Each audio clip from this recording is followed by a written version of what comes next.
Denilson, o cara que irritou o Neymar. É boa essa fama. Dele. E agora ele pode ser também lembrado como o cara que deu 3 pontos pro Bragantino ontem, né? Ó, aqui, ó. Bragantino foi a 17 na liderança, sozinho, isolado. Aí o Atlético Paranaense tem 13, que é a mesma pontuação do Palmeiras.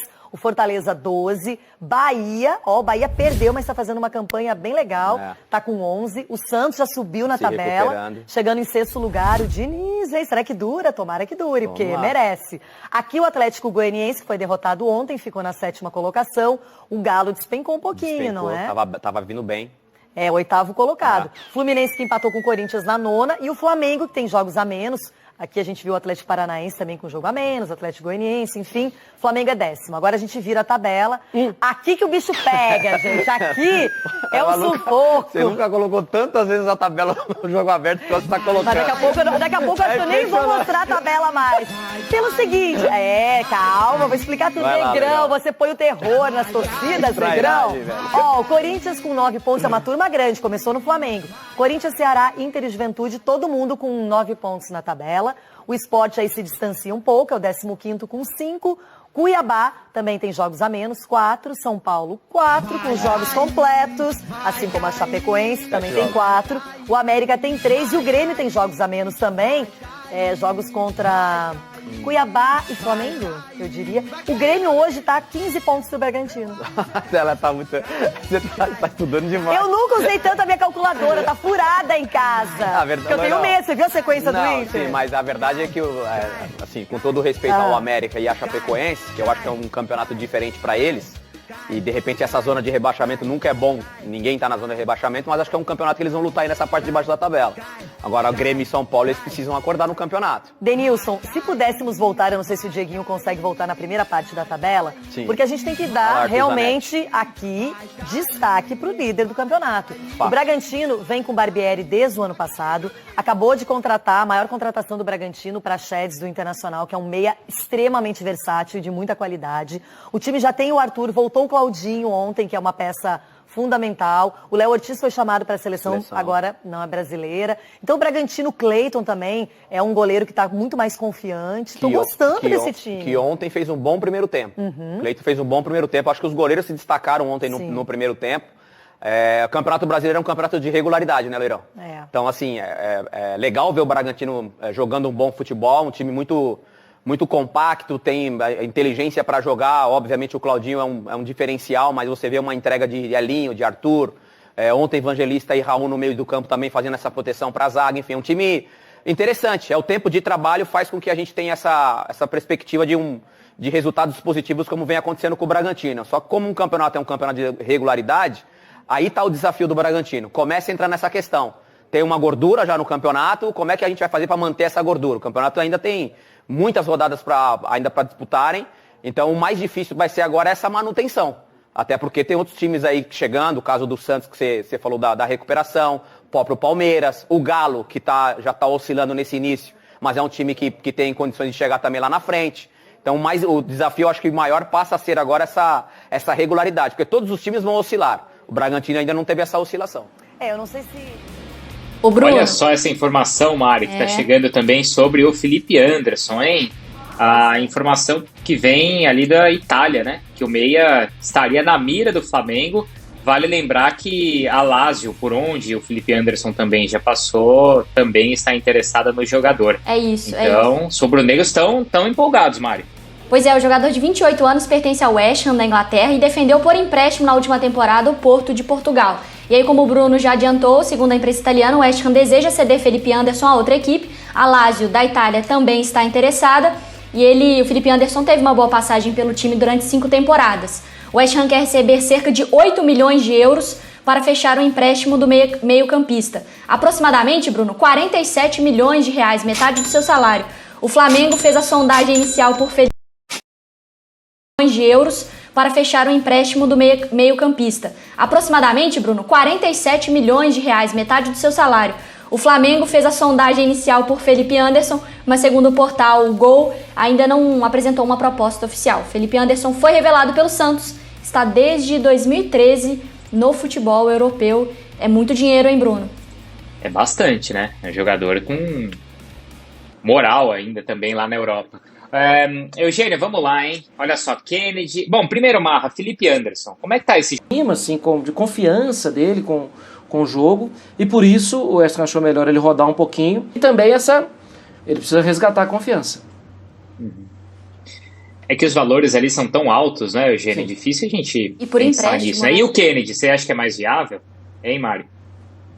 Não, e o valor é muito alto, né, Eugênio? Por empréstimo, é um jogador, acho que, enfim, de muita qualidade, mas o valor é muito alto, ainda mais no Flamengo pensando que vendeu o Gerson, até para equilibrar um pouquinho as contas, né, Eugênio? Mas também, pelo que nós estamos vendo aí, está de olho no mercado, além de Felipe Anderson, tem essa possibilidade do Kennedy também.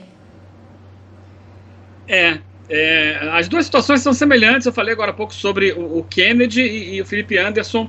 É um jogador que tem mais história que o Kennedy, né? Conseguiu jogar mais e melhor na Lazio, na chegada dele ao West Ham, mas que vem de uma última temporada muito ruim, né?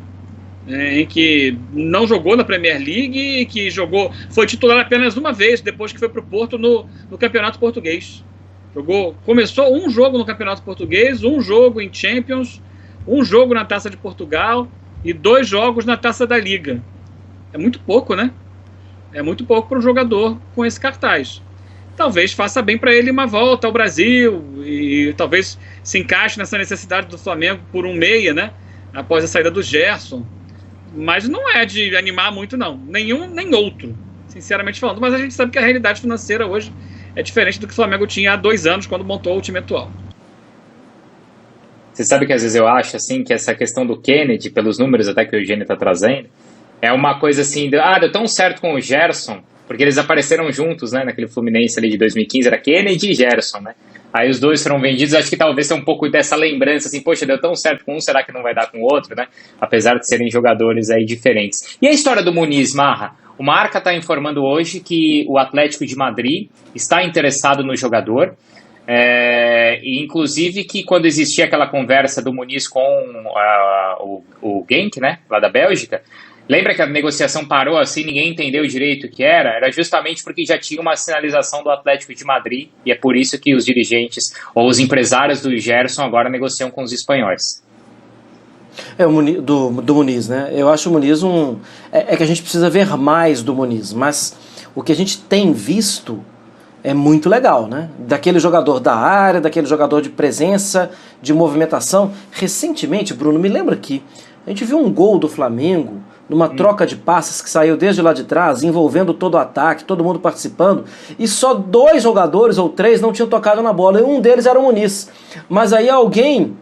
Ai, gente, tem cada um que é preso só na estatística, né? Aí alguém vai e fala assim, um atacante que não tocou na bola, todo mundo tocou, o atacante não tocou na bola. Ele não tocou porque não precisava tocar. Ele ia arrastando a defesa, ele ia se movimentando. Gente, a gente precisa interpretar, o número não é só aquilo ali não, hein? Ele ia mexendo com a defesa e com isso cavando espaço, abrindo espaço. Se ele se movimenta, alguém vai na dele... algum zagueiro vai na dele, ele abre o espaço para algum outro jogador do Flamengo ocupar. Ele é um jogador de muita leitura, de leitura muito boa do jogo, é bem interessante. Agora, chegar ao Atlético de Madrid, que é o atual campeão espanhol, disputar a Liga dos Campeões, tomar pancada, tal, eu não sei se ele está preparado para isso. Aí é um problema do Atlético. É um problema do Atlético de Madrid. Ele não é um jogador pronto. Gente, ele não é nem o primeiro reserva no Flamengo. Ele não é um jogador pronto, mas ele tem ele é uma promessa das mais interessantes. E a informação do Marca é que o Atlético compraria, Mari, para emprestá-lo para outra equipe, para ver como é que vai ser a evolução dele ali no futebol europeu. E tem gente na hashtag SC Brasil aqui, os torcedores, um pouco bravos, tá? O Fernandes tá bravo, nós brasileiros revelamos ótimos jogadores e depois vendemos, até quando esse reinado da Europa vai continuar? Isso é ridículo. O Douglas tá empolgado com uma possível chegada do Kennedy. Não é ridículo, é o mercado. É o mercado, fazer o quê? Difícil de segurar o Mengão, disse o Douglas aqui. Mas aí, Eugênio, eu te pergunto, alguém mandou na tag, eu até perdi, o Ed Carlos, que o Flamengo está precisando, na verdade, de zagueiro. Vendo essa movimentação do Flamengo no mercado, ele está atacando no ponto certo, você enxerga como aproveitar um pouco possibilidade do mercado? Você acha que ele devia focar mesmo nessa parte da zaga? Acho que se o Flamengo for contratar zagueiro, antes tem que negociar o Gustavo Henrique, o Léo Pereira, o Bruno Viana, que estão ali dentro do elenco, na cota de zagueiros. E tem jogado pouco, né? Porque os titulares são o William Arão e o Rodrigo Caio. Quando o Rodrigo Caio está machucado, da última vez agora entrou o Gustavo Henrique. Mas não dá para ficar acumulando jogador na mesma posição, né? Contratar. Se vender um deles, acho que traz outro. E é engraçado isso, né? O Flamengo, ele não é um time que sofre tanto defensivamente.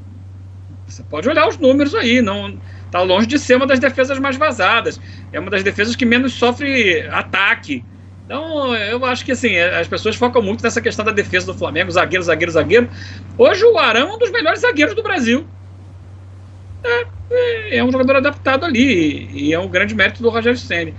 Eu acho que o Flamengo, essa questão do Kennedy, eu entendo, o Flamengo precisa de um jogador de lado de campo, acho que falta isso no elenco, pela direita, que possa usar esse flanco aqui, com mais força, né, na recomposição. Não acho que seja o nome ideal, mas pode acabar, se vier, se provando ser, né, a esperar o tempo que pode dizer. E essa saída do Gerson, né, tem a necessidade de uma reposição.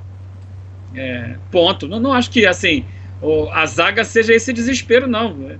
Temos que olhar a realidade, né? A gente que sonha com muita coisa, mas o que o mercado proporciona de zagueiros, vai achar um outro Bruno Mari?